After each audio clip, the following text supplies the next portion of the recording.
Ce que Trump ne sait pas, c'est qu'il s'est engagé dans une guerre perdue d'avance. Parce que Israël et lui se disent qu'ils vont écraser, effacer, voire détruire ou déstabiliser le gouvernement iranien. C'est très faux. Ils ne peuvent pas. Parce que les gardiens de la révolution se sont préparés depuis à cette guerre-là. Regardez avec quelle vitesse et avec quelle efficacité ils réagissent et ils répondent aux attaques d'Israël et des États-Unis. Combien de bateaux américains ont déjà été coulés? Combien de pays du Golfe Persique qui abritent les bases américaines et qui ont participé d'une certaine façon à ces opérations-là se retrouvent frappés par l'Iran? Ils n'étaient même pas prêts. La riposte est dévastatrice.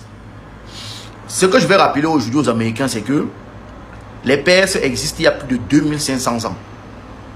Et vous, les Américains, ça ne fait que 200 ans que les États-Unis ont été créés. De toutes pièces par des gangsters et des bandits. La réponse iranienne aujourd'hui démontre sa puissance militaire face à ces attaques terroristes qui sont menées contre elle. Parce que je ne suis pas sûr que Trump s'attendait à une telle réaction de la part de ce pays-là.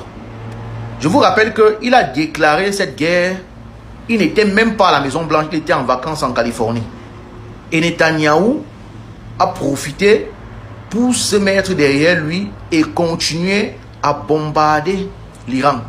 Comme il a commencé par le passé, il y a de cela quelques mois, quand ils ont reçu des salves de missiles, ils ont compris qu'ils ne pouvaient pas tenir seuls face à la guerre. Il fallait donc embarquer les États-Unis dans le conflit.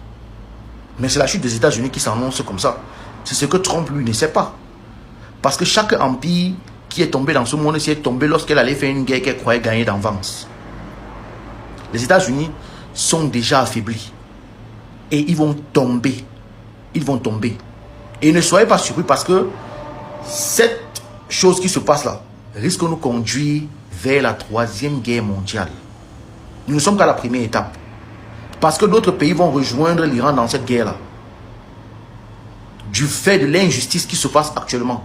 Parce que 2 pays ne peuvent pas se liguer contre un pays, soi-disant qu'ils viennent, comme par leur habitude, sauver le peuple iranien de la dictature de Ali Khamenei.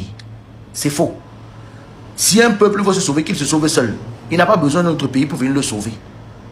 C'est toujours cette raison-là qu'ils ont mis en avant lorsqu'ils sont allés chez Saddam Hussein, lorsqu'ils sont allés chez Kadhafi, lorsqu'ils sont allés partout dans le monde, jouer les gendarmes, les sauveurs. Et à chaque fois, ils ont reçu la meilleure des fessées. Regardez l'Afghanistan aujourd'hui. Regardez la Libye. C'est le résultat de ces fausses guerres-là. Des guerres d'intérêt. Tout ça pourquoi? Parce qu'il faut exploiter les ressources minières, les ressources minières, les matières premières. Prendre et aller se développer et laisser les autres dans la misère. Mais à un moment, les gens ont compris. On ne peut plus se laisser faire, malheureusement pour vous. Tout le monde est sur le pied de guerre actuellement. Et il faut que les Africains réfléchissent à cette question-là. Qu'est-ce qui va advenir de vous?